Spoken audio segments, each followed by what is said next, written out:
I almost didn't go.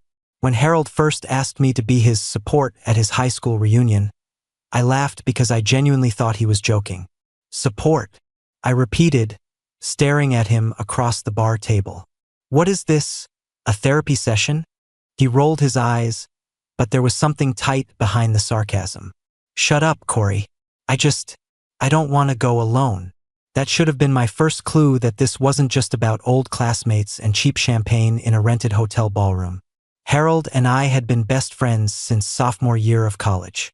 We met because he stole my charger in the library and then pretended it was his. I called him out. He challenged me to prove it. And somehow that turned into 4 years of late-night drives, shared hangovers, and knowing each other's coffee orders by heart. He was straight. At least that's how he introduced himself to the world. And I was the gay best friend. The safe one. The one girlfriends liked because I wasn't a threat. So when he said, "Come with me to my 10-year reunion. I just need someone there who actually knows me," I figured it was harmless. He'd been dreading it for weeks. Every time it came up, he'd get that distracted look and start picking at his beer label. "You're successful," I told him that night. "You've got the nice apartment, the decent job. What are you worried about?" He hesitated too long. "Just come," he said finally. "Please." And because it was Harold, and because I'd follow that man into almost anything without thinking, I agreed. The reunion was in his hometown, about 2 hours away. We drove up together on a Friday afternoon. His car packed like we were going on some dramatic road trip instead of a mildly depressing nostalgia party. He was weirdly quiet during the drive. Normally, Harold never shut up. He'd narrate traffic patterns, make up backstories for random drivers, argue with the GPS like it had personally insulted him. But that day, he kept both hands tight on the wheel and stared straight ahead. "You okay?" I asked after 20 minutes of silence. "Yeah," he said too quickly. "Just thinking. About." He shrugged. "Stuff." I let it go. That was our thing. We knew when to push and when to wait. We checked into a small hotel near the venue. 1 room, 2 beds. Standard best friend arrangement. I tossed my bag on the bed by the window and watched Harold stand in front of the mirror, adjusting his shirt for the 3rd time. "You look hot," I said casually. He shot me a look. "Don't start. I'm serious. If anyone doesn't think so, they're blind." He exhaled slowly, then met my eyes in the mirror. "You ever feel like you left a place, but it never really left you?" That caught me off guard. "Yeah," I said after a second. "All the time." He nodded like that meant more than I understood. The reunion itself was exactly what you'd expect. Loud music from our teenage years. People pretending they'd always been confident. Name tags. Too much cologne. Harold froze for half a second when we walked in. It was subtle, but I felt it. His hand brushed against mine as if he needed grounding. "I'm right here," I murmured. He glanced at me, something soft flashing in his eyes. "I know." Within minutes, people started swarming him. "Harold? Oh my God, no way. You look amazing. Dude, it's been forever." I hung back, letting him do his thing. I'd met enough of his friends over the years to know some names, but most of these people only knew me as Corey from the city. Then she appeared. Tall, blonde, confident in that polished, hometown queen way. "Harold," she said, smiling like she'd been waiting all night. "You actually came." Something shifted in the air. "Hey, Megan," he replied. Not excited, not warm, just careful. She looked me up and down. "And who's this?" "Corey," I said, extending a hand. "Emotional support human." She laughed politely, but her eyes flicked back to Harold. "We were just talking about you," she said. "Weren't we?" A couple of guys behind her smirked. Harold's jaw tightened. "Talking about what?" I asked lightly. Megan tilted her head. "Oh, senior year. Prom. The big scandal." My stomach dipped. Harold hadn't mentioned any scandal. He gave a short laugh. "That was a long time ago." Still, one of the guys chimed in. "No one ever really figured out what happened, huh?" The way they said it made my skin crawl. Megan leaned closer to him. "You just disappeared after that." I looked at Harold, really looked at him. His shoulders were rigid. His smile didn't reach his eyes. And suddenly I understood. This wasn't about nostalgia. This was about something unfinished. An hour later, after awkward small talk and too many sideways glances I didn't fully understand, Harold grabbed my wrist. "Walk with me," he muttered. We slipped out onto the balcony overlooking the parking lot. The music thumped faintly through the glass doors behind us. The night air was cool, and he inhaled like he'd been underwater. "What was that about?" I asked gently. He leaned against the railing, staring out at nothing. "I almost didn't graduate," he said quietly. "What?" He swallowed. "Senior year. There were rumors." "About?" He let out a bitter laugh. "About me." I felt my chest tighten. "Rumors how?" He turned to look at me, then really look at me like he was deciding something. "About me and another guy," he said. Everything inside me stilled. "I never told you," he added. No, he hadn't. And for the first time since he asked me to come, I realized this reunion wasn't just about facing his past. It was about me standing in the middle of it. The words just hung there between us. About me and another guy. Harold didn't look ashamed when he said it. He looked tired. I leaned back against the railing beside him, close enough that our shoulders brushed. "Okay," I said carefully. And nothing," he muttered. "That was the problem. There was no and. It was just rumors." I waited. He rubbed a hand over his face. His name was Daniel. We were on the swim team together. We got close. Too close, apparently. The way he said it made my pulse spike. "Did you?" I stopped myself, not sure how to phrase it without sounding like I was prying. He gave a humorless smile. "Did I get involved with him?" I swallowed but didn't look away. "Yeah, a beat. Once," he added quickly. "Maybe twice." The air felt heavier. "And someone found out, I guessed." He nodded. "We were at a party. I was drunk. He kissed me in the kitchen. Someone walked in. I could practically see it unfolding.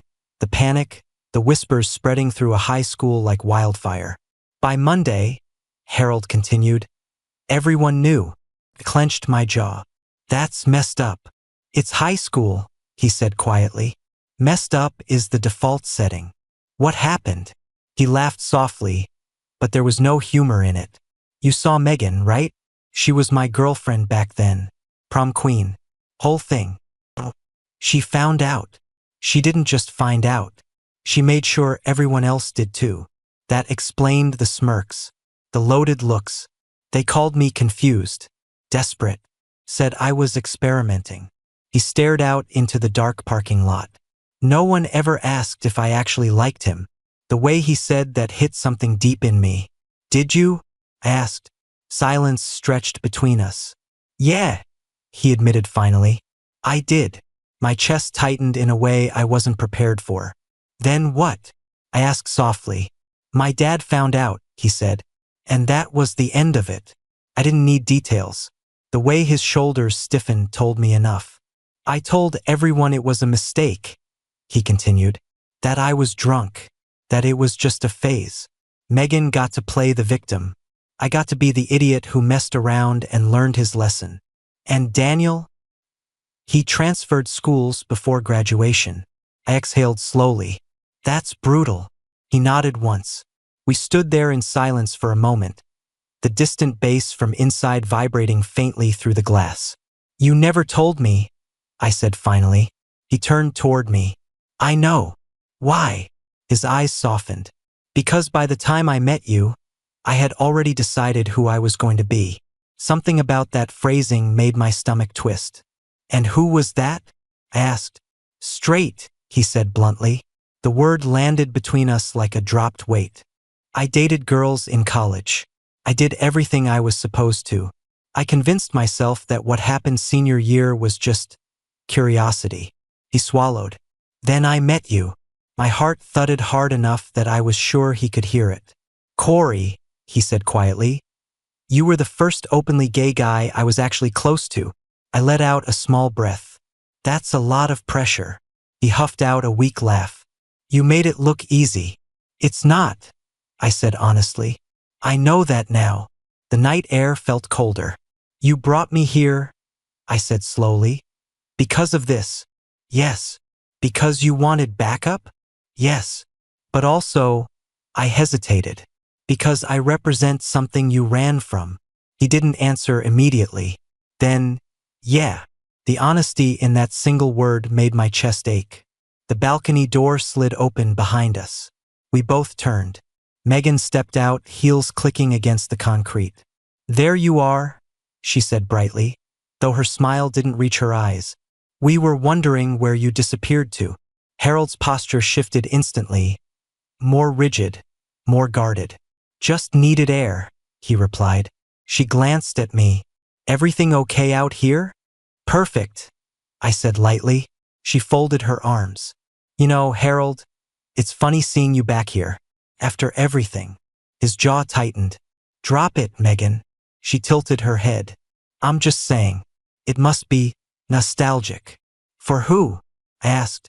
Her eyes flicked to me again. You probably don't know the whole story.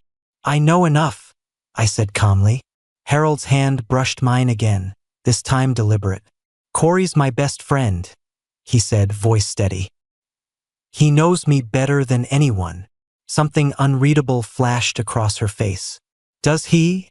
She asked quietly. The implication was sharp. Harold didn't hesitate. Yes. And for a split second, I believed him completely. When she went back inside, Harold stayed still, staring at the closed door. I hate that she still gets under my skin, he muttered. She humiliated you, I said. That stuff sticks. He nodded slowly. Do you ever think about what would have happened? He asked suddenly. If I hadn't backed down? In high school? Yeah, I considered it. You might have had a harder road, I admitted. But it would have been yours. He looked at me then, really looked at me. Do you ever wish I had? That question wasn't casual. It wasn't theoretical. It felt like he was asking something much bigger. I held his gaze. I don't know, I said honestly. Would you have met me? He stared at me for a long moment.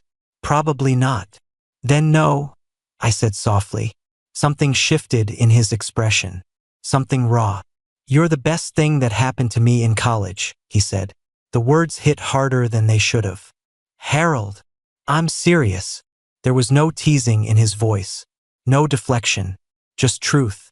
And standing there under dim hotel lights, with his hometown behind glass and his past circling inside, I realized this reunion wasn't just reopening old wounds. It was cracking something open between us. Something we had both been pretending not to see. And I wasn't sure anymore if I was just here as support, or if I was standing at the edge of something that could change everything. We didn't go back inside right away. Harold stayed leaning against the railing, staring at the dark parking lot like it held answers. I stayed next to him, trying to steady the hurricane in my chest. You're the best thing that happened to me in college. He'd said it so simply, like it wasn't a grenade. You don't get to drop lines like that and then just stand there, I muttered. He glanced at me. What was I supposed to say? You were the third best thing. I nudged his shoulder. Idiot. But neither of us moved away. The music inside shifted to something slower. Through the glass, I could see couples drifting toward the makeshift dance floor. Prom song, Harold said quietly. Let me guess.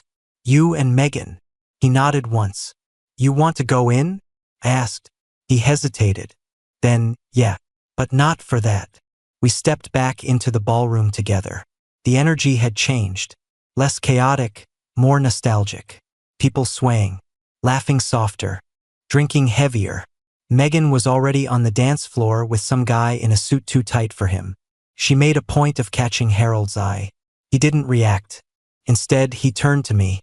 Dance with me. I blinked. What? Dance with me? He repeated. You said you're my support, right? That's not what support usually entails. Come on, Corey. There was something in his expression, defiant, almost. You sure? I asked quietly. He held my gaze. Yes. My pulse kicked up, but I nodded. Okay. We stepped onto the edge of the dance floor. Not in the center. not making a spectacle.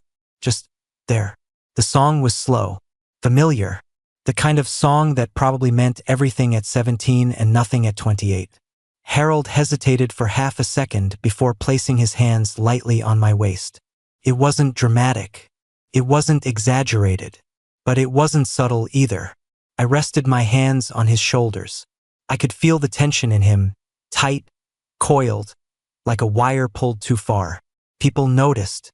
Of course they did. I saw the double takes, the whispers, the quick glances. Harold saw them too. His jaw tightened. "You don't have to prove anything," I murmured. "I know," he said. "I'm not proving. I'm choosing." That hit different. The room felt smaller, warmer. We swayed awkwardly at first. We'd never danced like this before. Sure, we'd messed around at clubs, jumped to music with groups of friends. But this was slower, intentional. "You're shaking," I said under my breath. "Yeah." "You scared, terrified." "Then why?" "Because I'm tired." He cut in quietly. "I'm tired of pretending I don't feel things." The words sent a jolt through me. "Feel things?"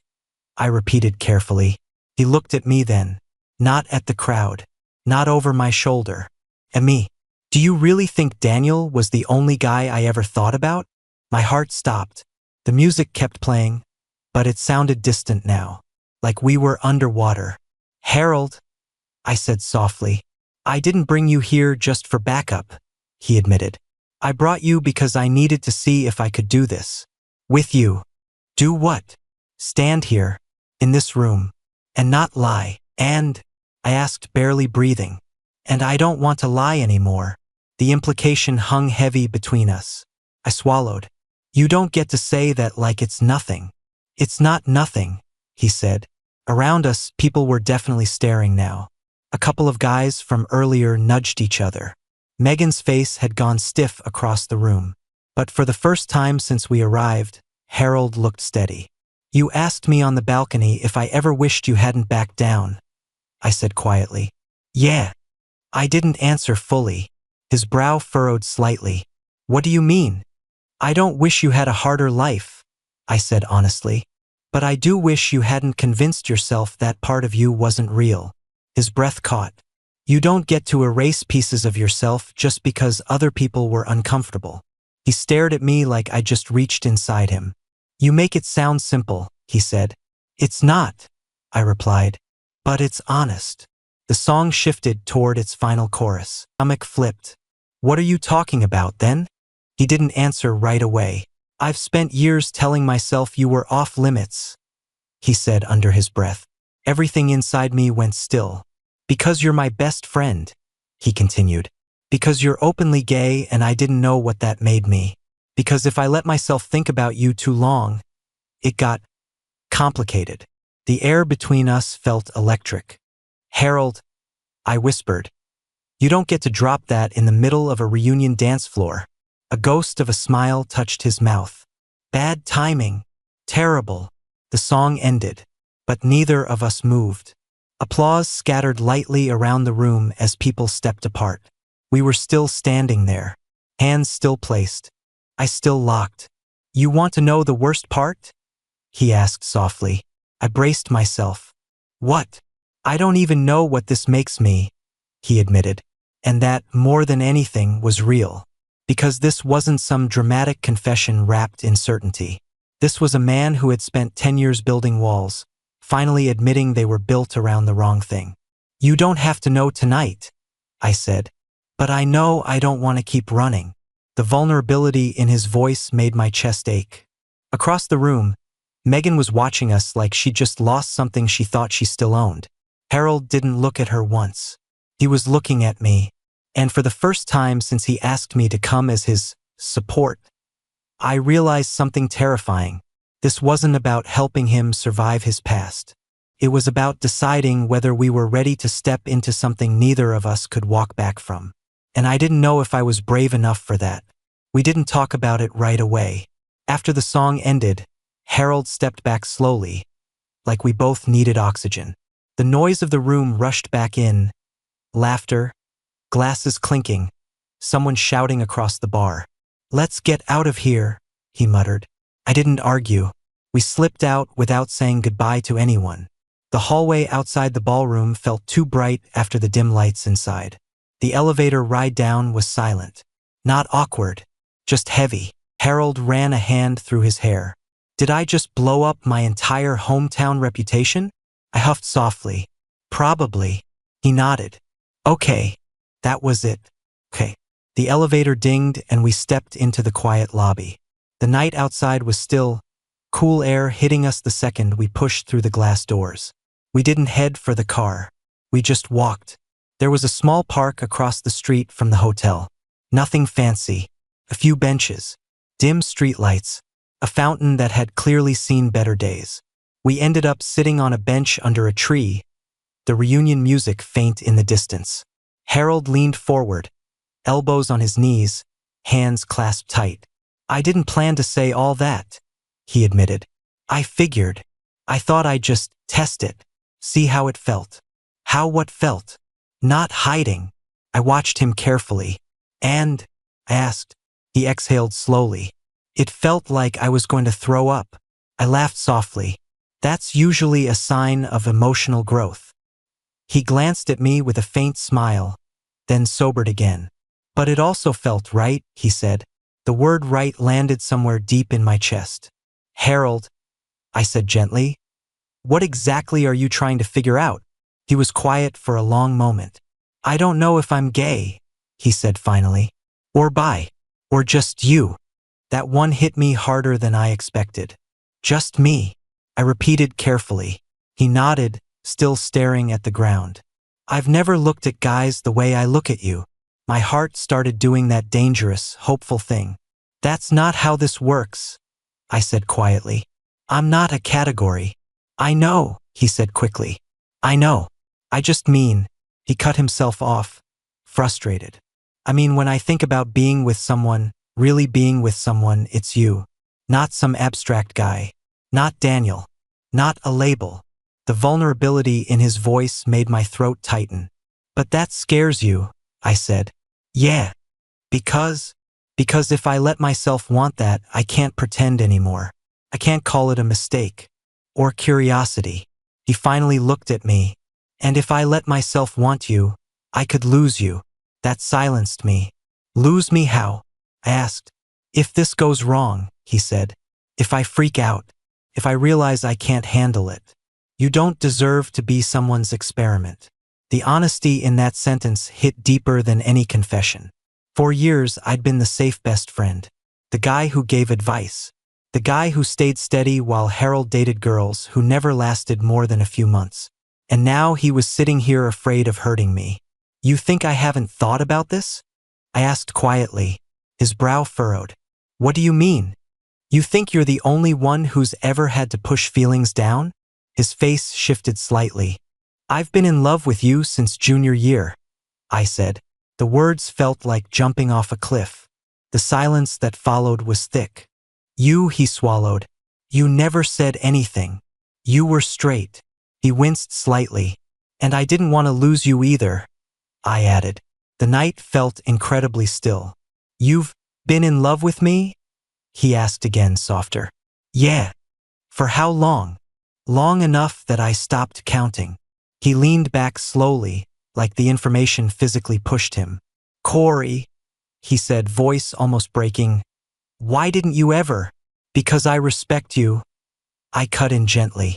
And because I didn't want to be the reason you felt pressured to question yourself.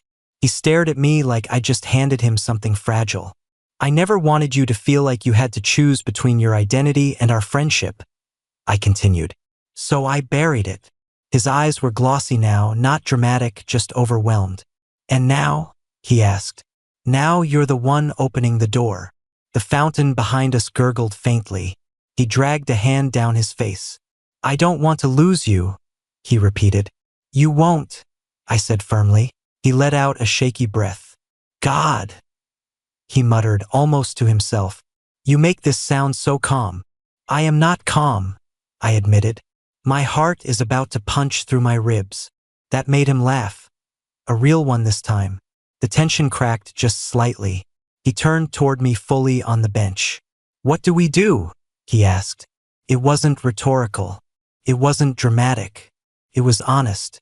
And for the first time all night, it wasn't about high school or rumors or Megan watching from across a ballroom. It was just us. Two grown men who had been circling something for years. "We don't rush," I said. "We don't make a decision because your hometown is staring at you." He nodded slowly. "And," he prompted, "and if you want to figure out what you feel," I continued carefully, "we do it somewhere safe, not in the middle of a meltdown." His gaze softened. "With you?" he asked quietly. That question held everything. "Only if you're sure you're not doing this to prove something," I said. He didn't hesitate this time. "I'm not proving anything anymore," he said. "I'm done proving." The way he said it made my chest tighten. He reached for my hand then. Not dramatic, not rushed, just his fingers sliding into mine like they'd always belonged there. And this time, neither of us pretended it was accidental. The warmth of his hand against mine felt steady, grounded, scary, real. "I don't know what I am yet," he said softly. "You don't have to," I replied. He squeezed my hand gently. "But I know who I don't want to walk away from." And sitting there under a flickering park light, with his hometown fading behind us, I realized something had already changed. We stayed in that park longer than we probably should have. Not talking much, just sitting there with our hands loosely intertwined like it wasn't the most significant thing we'd ever done. Eventually, Harold checked his phone. "People are blowing up the group chat," he muttered. "Already?" I asked. He showed me the screen. A message preview read, "Dude, were you just slow dancing with a guy?" He locked the phone without responding. "Regret it?" I asked quietly. He shook his head. "No." Then, after a second, "I'm just not used to being seen." That hit me. "Welcome to my entire teenage experience," I said lightly. He gave me a small smile. "Yeah, I think I'm about 10 years late." "So," he said finally. "So," I echoed. He ran a hand through his hair again, his nervous tell. "I meant what I said," he added. "About?" I asked, though I knew. Not wanting to pretend anymore. My chest tightened slightly. "I've spent years convincing myself I wasn't this," he admitted. "That whatever I felt around you was just admiration, or comfort, or because you're easy to talk to." I raised an eyebrow. "Easy to talk to is your big defense?" He smiled faintly, but it faded fast. "But when you told me you've been in love with me," he exhaled slowly, "that did something. Good something or panic something?" "Both." I nodded. "Fair." "I don't want to mess this up," he said. "You won't by being honest. I might by not knowing what I'm doing." The vulnerability in that statement made something soften in me. "You think I knew what I was doing the first time I liked a guy?" I asked. He shook his head slightly. "No one knows," I said gently. "You just listen to yourself." He searched my face like I was holding instructions. "What are you feeling right now?" I asked. He didn't answer immediately. Then, "I want to kiss you." The words landed heavy and electric. My heart slammed hard enough that I felt it in my throat. "And?" I asked, voice steady even though I was anything but. "And I'm scared that if I do, everything changes." "It already has," I said softly. That made him go still. "You held my hand in a public park," I continued. "You slow danced with me in front of your entire graduating class. We crossed something. That felt," he swallowed, "right." There was that word again. "Right." "You okay?" I asked. He nodded slowly. "Yeah." Then he surprised me. He laughed, quiet, disbelieving. "I can't believe I waited 10 years to do that." I exhaled softly. "You're a little dramatic." He rested his forehead lightly against mine. "I'm serious," he said. "I don't feel like I'm proving anything right now. I don't feel like I'm rebelling. I don't feel drunk or confused." He pulled back just enough to look at me clearly. "I just feel like I'm where I'm supposed to be." And for the first time all night, I wasn't afraid of what came next. Because this didn't feel like a reaction. Felt like a choice. And that made all the difference. I don't feel different, he said quietly. You're not, I replied. I mean, I don't feel like I crossed into some new identity. That's because you didn't, I said. You just stopped blocking something. He nodded slowly, absorbing that. He looked steady. Okay, he murmured again. You really like that word tonight, I teased. He smiled faintly. Harold sat down on the edge of his bed, elbows on his knees, staring at the carpet. I need to say something, he said. My stomach tightened slightly. That's usually a dangerous intro. He looked up at me. I don't want this to be a reunion high. I don't want to wake up tomorrow and convince myself this was just adrenaline. That's fair. So I need to know something. Okay. If we try this, he said carefully, are you going to expect me to have everything figured out immediately? The vulnerability in that question hit hard. No, I said without hesitation. But I will expect honesty. He nodded slowly. I can give you that. And I won't let you use me as a halfway point, I added gently. If at any point you realize this isn't real for you, you say it. We don't drag it out. His jaw tightened slightly. It feels real. I know. I just need you to understand what's at stake for me. He stood up then, closing the space between us again. I do, he said firmly. You're not some experiment. You're not a test drive. He took a slow breath. You're the person I think about when I imagine being honest. That one landed deep. Harold, I don't know if I'm gay, he continued. I don't know if I'm bi. I don't know if I've been scared this whole time or just stubborn. But I do know that every serious relationship I've tried to build has felt like I was performing. His eyes didn't leave mine. I've never felt like I was performing with you. The room felt smaller again, but not suffocating. Intimate. You don't have to label yourself tonight, I said softly. I know. Or tomorrow. I know. He hesitated. But I want to try. That was the first time he'd said it plainly. Not I don't want to pretend. Not I feel something. I want to try. My chest tightened in a way that felt both terrifying and warm. You sure? I asked quietly. Yes. The certainty in his voice was new. Okay, I said. The word felt heavier than it had all night. Corey? He said softly into the dark. Yeah. I'm not freaking out.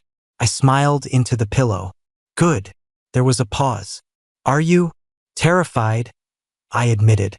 He huffed out a quiet laugh. Same. Silence settled over the room. Then, can I ask one more thing? Sure. Why didn't you ever date anyone seriously? That one caught me off guard. I did, I said. Just, nothing stuck. Because of me? He asked carefully. I stared at the faint outline of the ceiling. Partly, I admitted. It's hard to build something real when you're in love with someone else. The quiet that followed was thick. I'm sorry, he said. Don't be. I would have hated knowing that. I know. Another long pause. Corey. Yeah. If this works. If this actually works. I don't care what that makes me. My heart thudded. Okay. I just don't want to lose you.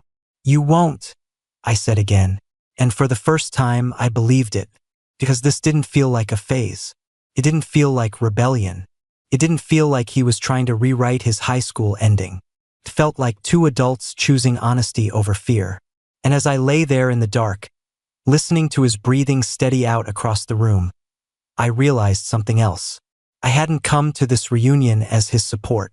I'd come as the one person he trusted enough to face himself with. And somehow, in the middle of a room full of ghosts from his past, we'd finally stopped running from our future. But morning would still come. And morning has a way of testing decisions made at night. Morning came too fast. I woke up before my alarm, heart already racing like I'd been running in my sleep. For a split second, I forgot where I was. Then I heard Harold shift in the other bed. And everything from the night before came flooding back. The park bench, the dance floor, the kiss. I stayed still, staring at the ceiling, waiting for the panic, waiting for the awkwardness. Instead, I felt calm, nervous, yeah, but not regretful. Corey? His voice was rough with sleep. Yeah. There was a pause. Still real. I smiled despite myself. Still real. He exhaled slowly. Okay. There was that word again. A few seconds later, I heard his bed creak as he sat up. You good? I asked. Yeah, he said.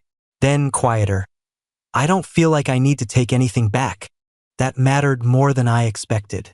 I rolled onto my side to look at him. He was sitting on the edge of his bed, elbows on his knees, staring at the carpet like he had the night before. But his posture was different. Less defensive. More grounded. You regret it? He asked. No. You sure? Yes. He nodded once like he needed the confirmation. Last night wasn't a hometown reaction, he said slowly. It wasn't about Megan. It wasn't about proving I'm not that scared kid anymore. What was it about? I asked. He looked at me. It was about you. My chest tightened. I've been thinking, he continued, about all the times I almost said something that caught me off guard. What do you mean? In college, he said, there were moments. My stomach flipped. Like that night junior year when we got stuck in your apartment during the snowstorm. You've loved me that long? He asked. Yes. Why didn't you ever get mad at me for not noticing? I thought about that. Because you weren't ready, I said. And I didn't want to be the reason you felt like your world was shifting before you chose it. I don't know what label fits, he said. But I know I don't want to go back to pretending I don't feel this. His fingers laced with mine. This time in daylight. No shadows. No music. No adrenaline. Just clarity. And I don't want this to be secret, he added. That surprised me. You don't. No. He looked steady now. If we're doing this, I'm not hiding you. My throat tightened. You don't owe anyone an announcement, I said. I'm not doing it for them. Then who? You, he answered simply. The sincerity in his voice made my chest ache. I don't want you to feel like the part of my life I tuck away, he continued. If we try this, we try it openly. That was new. This wasn't the scared 17-year-old anymore. This was a man choosing something. You're sure? I asked quietly. Yes. He hesitated. I might stumble, he admitted. I might need time to understand myself. But I won't pretend. I searched his face for doubt. There wasn't any. Okay, I said. There it was again. Okay. But this one felt bigger. He squeezed my hand gently. Can I ask you something? Always. If we hadn't come to this reunion, do you think we would have ever said it? I thought about that. About all the almost moments. All the times we'd been inches away from honesty. Eventually, I said, but maybe not this clearly. He nodded. Funny, he muttered. I asked you to come as my support. And you ended up being the one thing I was running from. I smiled faintly. I prefer destination. That made him laugh. A real easy one. I don't know what my hometown thinks right now, he said softly. I don't care, I replied. He smiled. Good. There was a knock on the door then, housekeeping. We both froze for a second, then laughed quietly. Guess we should get dressed, he said. Yeah. But neither of us moved right away. Because something had shifted permanently. This wasn't a scandal. It wasn't a rumor. It wasn't two drunk teenagers in a kitchen. It was two grown men choosing each other in broad daylight. And for the first time in 10 years, Harold didn't look like he was bracing for impact. He looked like he was stepping forward. With me. And that changed everything. We didn't rush back home. That was Harold's idea. Let's not bolt like we did something wrong, he said while we packed. I've done enough running in this town. So we checked out of the hotel, grabbed coffee from a place he used to go to in high school, and walked the downtown strip like two normal guys on a slow Saturday morning. Only we weren't exactly normal anymore. Not to each other. There was a quiet awareness between us now. And no one exploded. No one pointed. A couple of people looked twice. That was it. You okay? I asked softly as we stepped back onto the sidewalk. Yeah, he said. Then he glanced at our hands. I keep waiting for that panic feeling. And it's not there. That mattered. We sat on a bench outside with our coffee, the late morning sun cutting through the cold. I texted my sister, he said suddenly. I blinked. About? About you. My stomach flipped. Harold. She already knows about Daniel, he said. She knew back then. She never cared. And now, he looked at his phone, then handed it to me. Her reply read, "About time. I always liked Corey more than your girlfriends." I let out a breath I didn't realize I was holding. He smiled at my reaction. "That was easier than I thought," he admitted. "That's usually how it goes once you stop fighting it," I said. He nodded slowly. Then his expression shifted, more serious. "I'm not naive," he said. "This might get messy. My dad might not react well. Some people might talk." "They already talk," I reminded him gently. "Yeah," he huffed. "Guess I'm done letting that decide my life." That was the real difference. 10 years ago, he let fear make the choice. Now he wasn't. We drove back to the city that afternoon. The car ride felt different than the one up. He wasn't quiet this time. He talked about how scared he'd been at 17, about how he convinced himself liking Daniel was a glitch, about how meeting me made him question that narrative, but in a way that felt safe instead of chaotic. "I think I built you into this untouchable category in my head," he admitted as we merged onto the highway. "What category?" "The one person I wasn't allowed to risk." That hit deeper than I expected. "I didn't want to ruin us," he continued. "So I convinced myself there was nothing to ruin." I looked over at him. "And now I think not trying would have ruined it more." The honesty in his voice felt steady, not impulsive, not dramatic, just clear.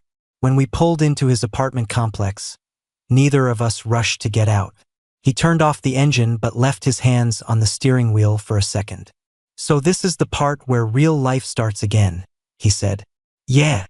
And we don't get the dramatic reunion lighting." I smiled. "Nope. Just groceries and work emails." He exhaled slowly. "Come upstairs." "Are you asking as my best friend?" I teased softly. "Or." He leaned over and kissed me before I could finish. Not hesitant. Not testing.